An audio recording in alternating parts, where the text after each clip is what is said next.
Bom dia, meus amores, quarto ano, tudo bem com vocês? Olha que lindo dia, que sol gostoso, né? Meus amores, deixa eu falar uma coisa. Ontem eu falei que eu ia mandar um vídeo curtinho falando sobre a nossa aula do Google Meet de amanhã. Só que ontem eu não dei aula no Google Meet porque problema de saúde, né? E eu não consegui mandar esse videozinho, mas eu vou estar mandando logo em seguida da aula de hoje, ok? Vocês me aguardem, vocês vão ver só o que vai acontecer amanhã. Eu estou feliz. Espero que vocês fiquem também. Então, hoje nossa aula é de geografia. A semana passada, na aula do dia 10, nós terminamos a unidade 5, né? A unidade 5, ela teve por tema as riquezas brasileiras. Aí nós vimos sobre o relevo do Brasil, o relevo é a altitude, né? Nós ficamos sabendo o que é altitude, o que é relevo, né? Tem um desenho aqui na página 5, né, que mostra, olha, o nível do mar, né? Aqui até o topo da montanha, né? Foi medida a altitude. Agora, a base da montanha, a base de um determinado ponto, até o seu pico, né, até o seu topo, nós medimos a altura. Aí, na página 7, nós vimos as formas do relevo brasileiro, planalto, depressão e planície. Lembra o trabalho? Só que nem todos fizeram, né? Eu senti falta de 2 trabalhos. Então, aí nós viemos aqui para o capítulo 2 e nós aprendemos sobre os recursos minerais, né? Então, tem um mapa aqui, né, dos principais recursos minerais do Brasil. Tem o símbolo aqui na legenda, né, e falando carvão, alumínio, ferro, estanho, até o fósforo, né, são vários. Aí na página 19, os recursos minerais e energéticos. Aí vocês fizeram um exercitando dos 2 capítulos e também na página 25 foi passado de olho no que eu aprendi, né? Que tem 5 questões para vocês responderem, que ficou para entregar dia 17, né?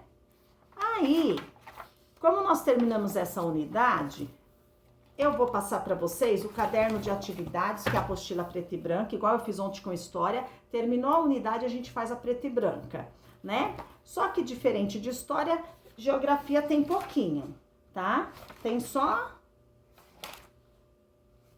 aqui, da página 2 à página 7. São pouquinhas páginas para fazer os exercícios, para relembrar o conteúdo estudado. Por aqui vocês vão saber onde ficou a dúvida, nós vamos esclarecer as dúvidas, ok? Então vamos lá. Apostila preta e branca, geografia, página 2. As riquezas brasileiras. O relevo do Brasil. O relevo e a altitude. 1. O pai de Ita gosta muito de praticar esportes. O seu preferido é o voo de asa delta. Para a prática desse esporte, existe um local que é considerado mais adequado. Veja a ilustração abaixo e responda as questões que se seguem. Olha só que delícia, o voo de asa delta. Só que não, a Pro não vai numa asa delta, mas nem amarrada. Nem amarrada, tanto medo que eu tenho de altura. E vocês? Vocês teriam coragem? Vocês têm vontade de, quando forem grandes, praticar esse tipo de esporte? Ó, e vamos lá aqui a tabelinha com altitude e metros. Então, nós temos aqui o ponto A, que é o nível do mar, né? Aí temos 200 metros, 400 metros, 600 metros, 800 metros e 1000 metros. Então, temos o ponto A, B, C e D. Aí, vamos às alternativas. A. Na ilustração, qual é o ponto do relevo mais ideal para praticar o voo livre? Qual dessas alturas? Ponto A, B, C ou D? Qual ponto é o mais interessante, né? O mais indicado para praticar o voo de asa delta? B. A seguir, sublinhe com caneta marca-texto as frases que explicam o porquê da sua resposta na questão anterior. Então, vocês deram a resposta do determinado ponto, que é o mais ideal para essa prática, né? Aí, aqui vocês vão sublinhar as frases que confirmam a resposta da A, ou seja, a que é verdade. Se não tiver marca-texto, pode sublinhar de lápis de cor. Vamos às afirmativas. Esse é o ponto mais alto em relação ao nível do mar. Esse ponto apresenta menor altitude. Esse ponto do relevo é o mais próximo do mar. Esse ponto é o propício para a prática do esporte, que exige maior altitude.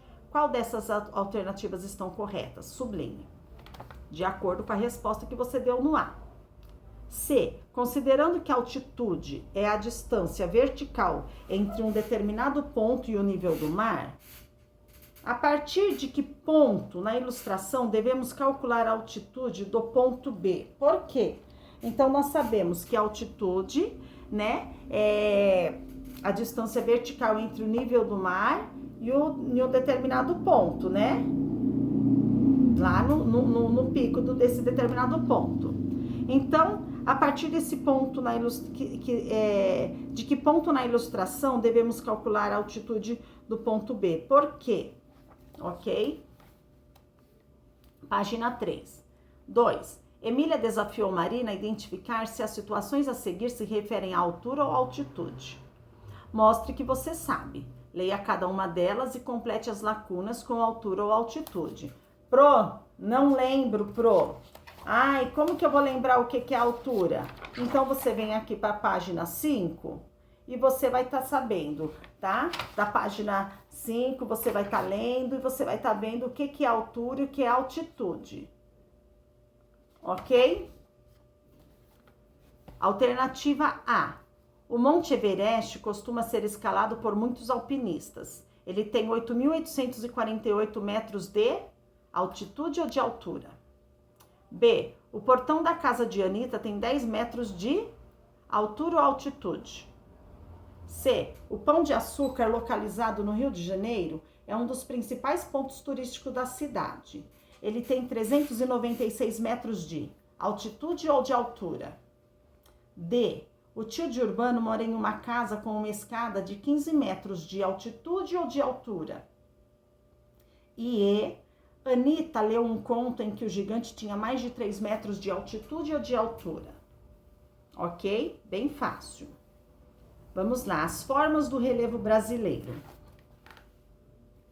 Durante o jantar, o pai de Urbano, Rui, disse que viajaria a trabalho para o litoral de São Paulo.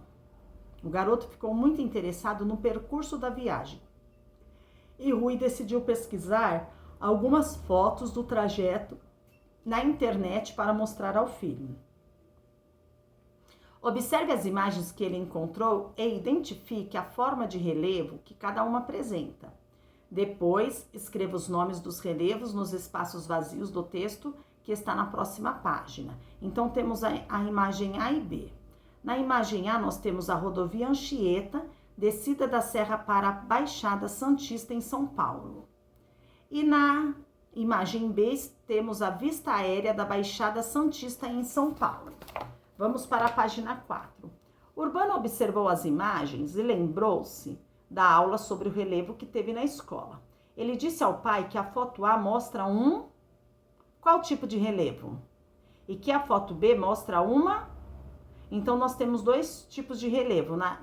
Qual que é o relevo que mostra na A e qual que é o relevo que mostra na B?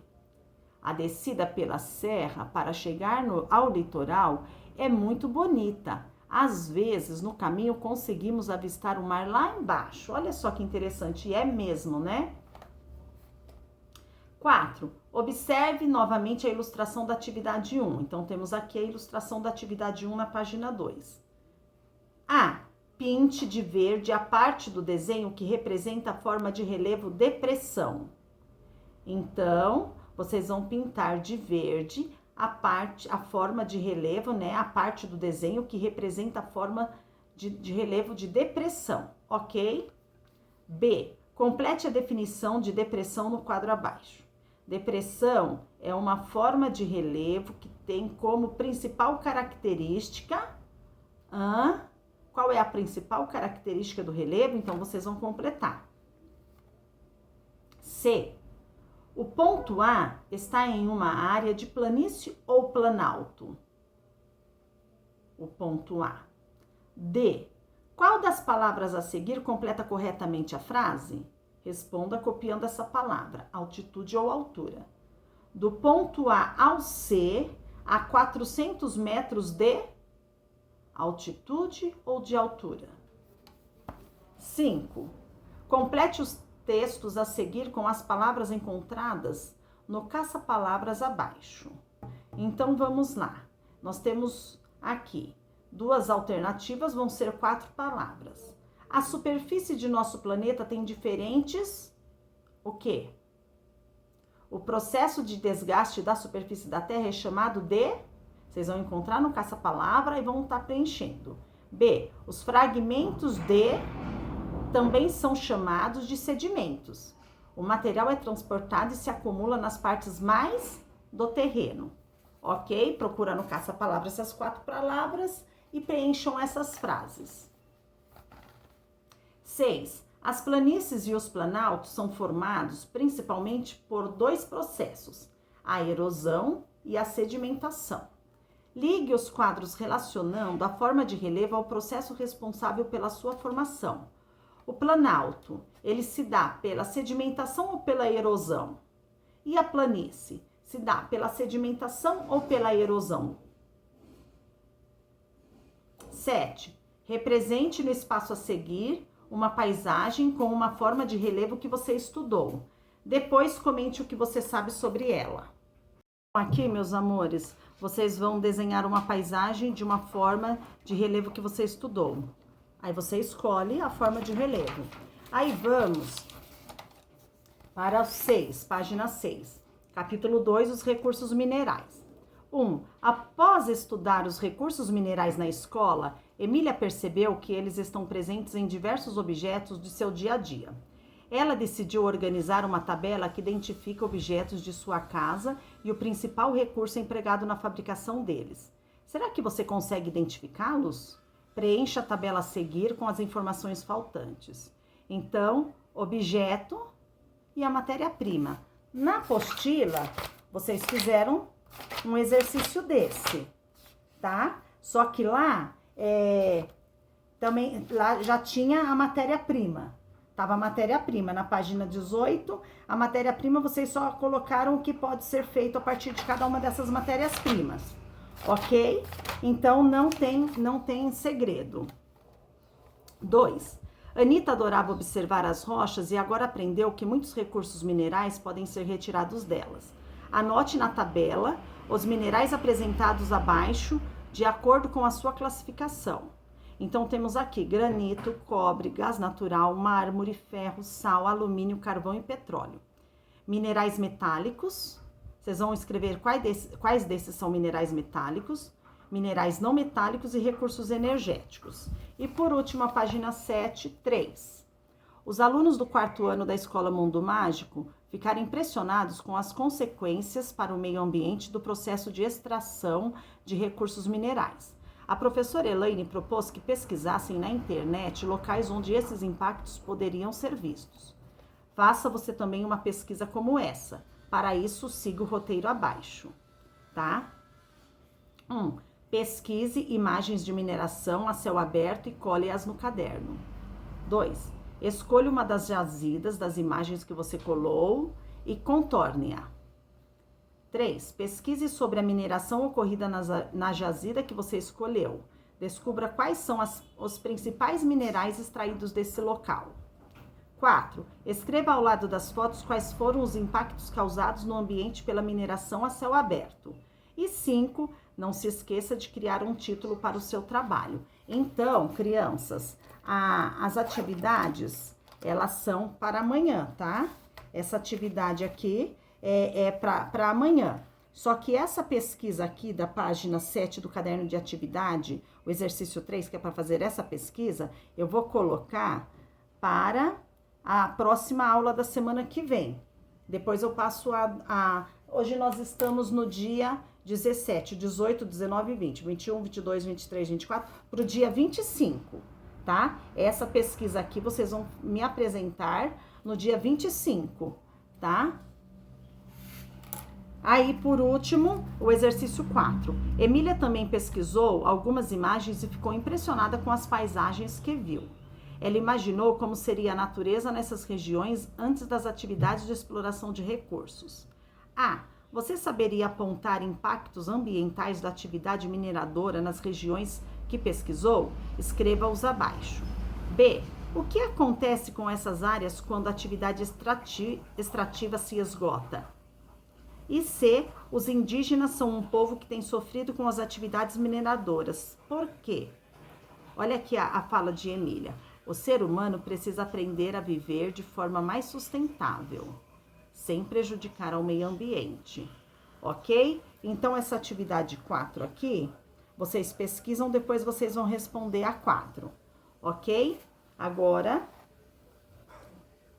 por hoje é só. É para o dia 25 essa pesquisa, mas não é para vocês deixar para fazer na última hora, tá? Eu estou dando uma semana, então eu não vou aceitar não fiz, tá bom, meus amores? Então, por hoje é só. Hoje nós vamos ter a correção da aula de história. Deixa eu só dar uma olhadinha aqui na aula de história, se nós já corrigimos... Falta nós corrigirmos hoje uma parte sobre os africanos em história e tem de olho no que eu aprendi, da página 33, que eu quero que vocês me mostrem hoje, ok? E daqui a pouco, sem falta, eu vou estar mandando o vídeo falando sobre amanhã, tá bom, meus amores? Beijos, amo vocês, fiquem com Deus.